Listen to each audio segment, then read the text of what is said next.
Baik, perkenalkan nama saya Dava Putra Ananta dengan NIM 101062430010. Halo guys, perkenalkan nama aku Vincent Syed dengan NIM 1010624000002.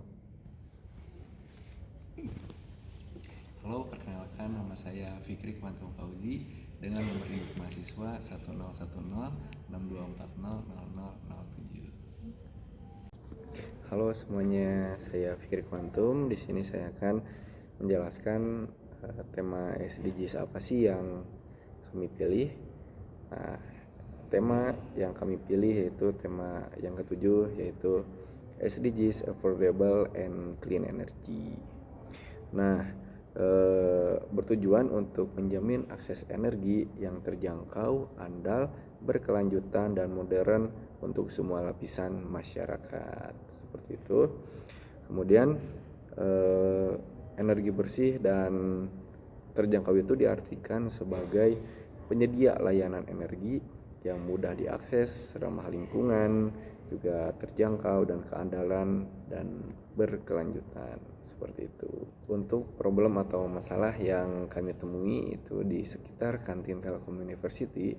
Mengapa? Karena kami menemukan perharinya di kantin Telkom University itu menyisakan atau menimbulkan sampah sisa makanan organik yang bisa dimanfaatkan oleh kami untuk bisa dijadikan bahan biogas atau sistem biogas, sehingga bisa dimanfaatkan lagi oleh pelaku usaha di sekitar kantin Telkom University. Berdasarkan SDGs yang kita pilih yaitu SDGs 7 yang berupa affordable dan green energy, dan berdasarkan permasalahan yang kita dapatkan yaitu sisa sampah yang tidak digunakan dan tidak dimanfaatkan menjadi sesuatu yang berguna. Nah, dari situ kelompok kami memiliki suatu ide, yaitu membuat pembangkit listrik tenaga biogas yang berasal dari sisa makanan. Nah, dengan adanya pembangkit listrik tenaga biogas,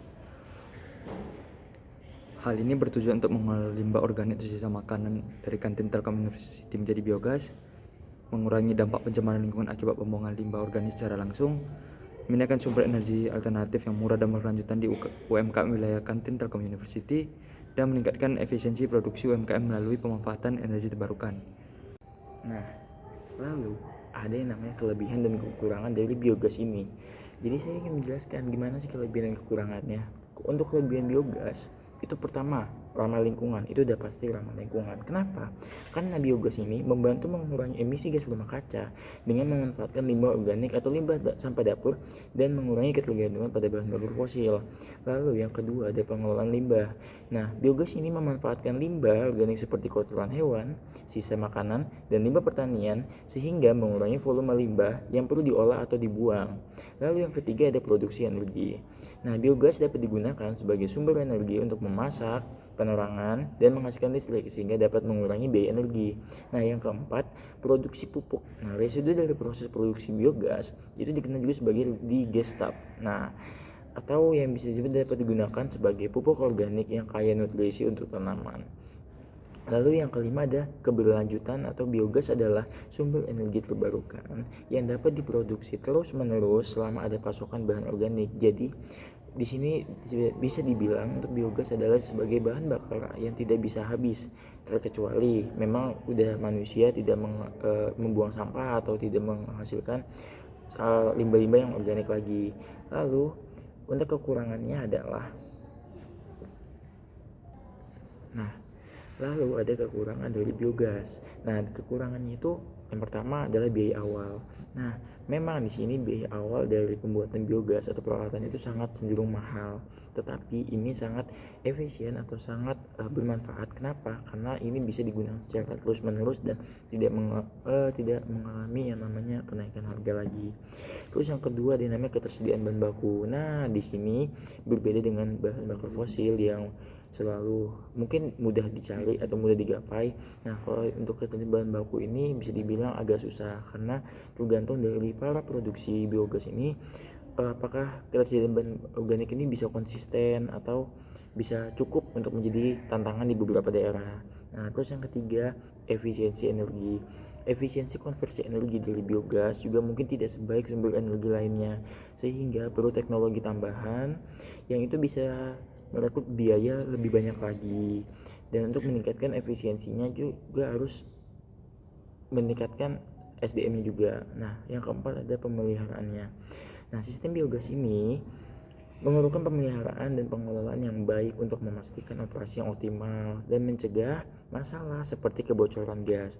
Jadi di sini untuk pemeliharaan itu harus dilakukan secara berkala dan terus menerus pada orang-orang tersebut.